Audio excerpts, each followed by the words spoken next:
तो स्वागत है एक नए वीडियो में।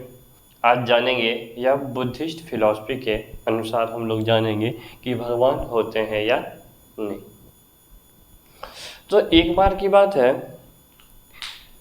बुद्ध कहीं पे अपना समाधि लगा के बैठे थे और उनका शिष्य जो आनंद था वो भी उनके साथ ही रहता था हमेशा। तो वो भी वहाँ पे बैठा था।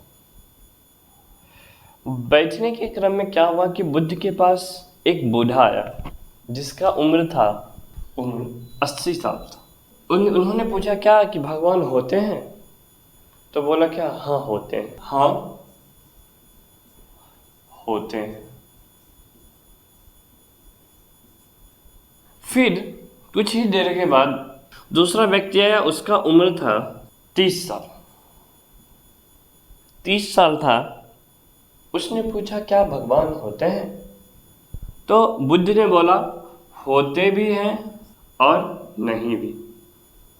बुद्ध ने क्या बोला कि होते भी हैं और नहीं भी होते हैं। तीसरा जो आदमी था उसका उम्र मात्र 15 साल था। 15 साल। उसने बोला कि क्या बुद्ध से प्रश्न किया कि क्या भगवान होते हैं? तो बुद्ध ने बोला कि नहीं होते हैं।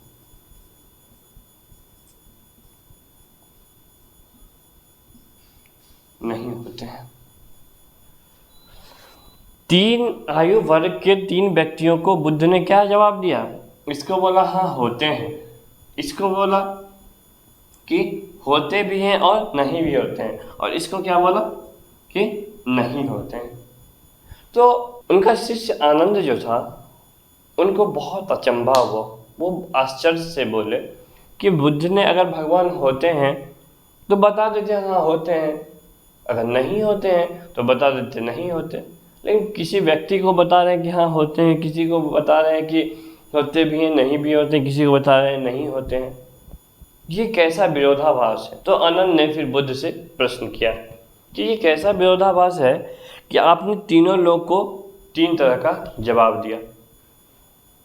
तो बुद्ध ने बताया कि जो 80 साल का व्यक्ति था वो पूरा जीवन काल अपना धार्मिक क्रियाकलापों में बिता लिया, और उसको बिताने के बाद अगर वो अब अंतिम समय पे है, लास्ट अपने जीवन के अंतिम चरण में जी रहा है, और अंतिम चरण के लोगों को मैं अगर बोलूं कि भगवान नहीं होती हैं और वो मान के चल रहा है कि बचपन से अभी तक भगवान होते हैं, तो ये अंतिम चरण में उसका क्या होगा? बहुत ज़्यादा डाइवर्ट हो जाएगा।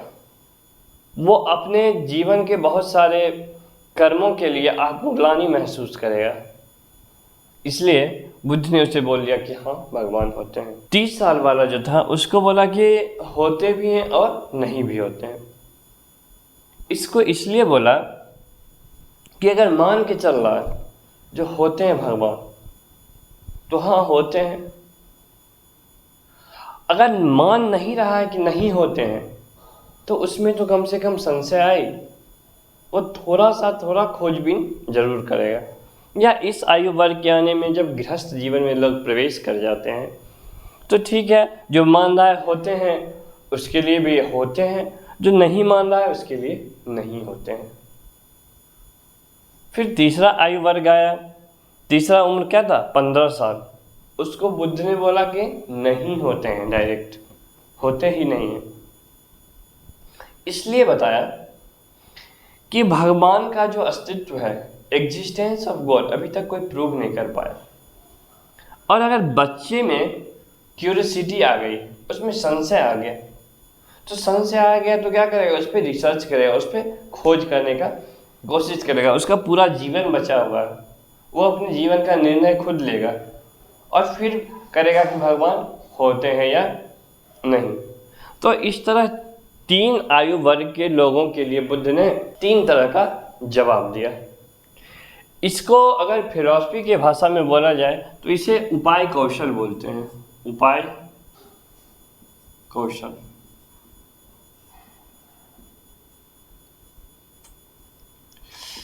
उपाय कौशल मीन्स होता है आपके सामने अगर किसी को गोली लग गया तो आप क्या करोगे कि पहले जाके ये पता करोगे कि किसने मारा, फिर एफआईआर करोगे, फिर एफआईआर के बाद पुलिस उसको पकड़ेगी, फिर पुलिस ले जाएगी उसको हॉस्पिटल। एक तो ये नियम है, और एक ये है कि आप डायरेक्ट उसको उठाओ बिना ये पता किए कि किसने गोली मारी, और जाके आप हॉस्पिटल में उसको एडमिट करवा लो।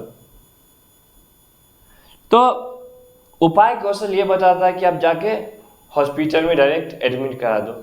तो उस समय आप क्या उपाय कर सकते हो, इस पे डिपेंड करता है बुद्ध का ये फिलॉसफी।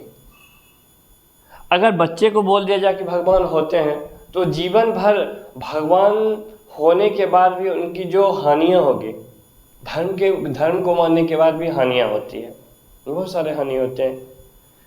तो क्या होता है कि बच्चे को ये हमेशा रहता है कि भगवान होते हैं, अब वो मेहनत छोड़ के और क्या करता, भगवान पे ही ज़्यादा भक्ति पूजा में लीन हो जाता। इसलिए बुद्ध ने ऐसा जवाब तीनों को दिया। अगर आपको वीडियो अच्छी लगी है तो हमारे चैनल को सब्सक्राइब जरूर करें, और इसी तरह के ज्ञानपरक वीडियो के लिए अपने दोस्तों में ये चैनल को शेयर करें, कमेंट करें, और इस वीडियो को लाइक करना ना भूलें। बहुत बहुत धन्यवाद।